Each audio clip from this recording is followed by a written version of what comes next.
During the life of the Holy Prophet Muhammad, peace and blessing of Allah be upon him, and during the respective eras of his four Khalifas, there's rightly guided successors, history testifies to the fact that the wars fought by the Muslims were only fought to end cruelty and to establish peace in the world. They were never fought as a means of inflicting cruelty, injustice, or terrorism. When the era of the Khilafat of the rightly guided successors came to an end, in its place a form of monarchy was established. Regrettably, during that era, the majority of wars were fought for political or worldly reasons. However, it must be made clear that those wars fought to expand kingdom and to increase power were not in any way fought in accordance with the teachings of Islam as taught by the Holy Quran.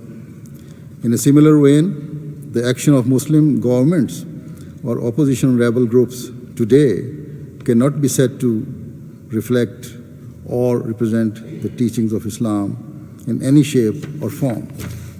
I say without any hesitation that the acts of certain extremist Muslims today, which they conduct in the name of Islam, are actually only serving to defame Islam and religion itself.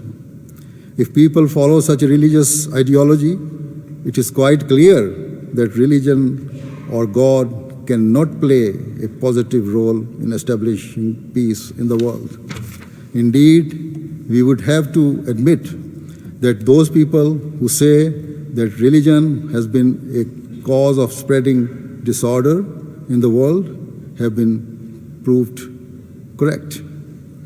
However, my faith in my religion increases when I read the prophecies and guidance of the Quran and of the Holy Prophet, peace and blessing of Allah be upon him, about the latter days.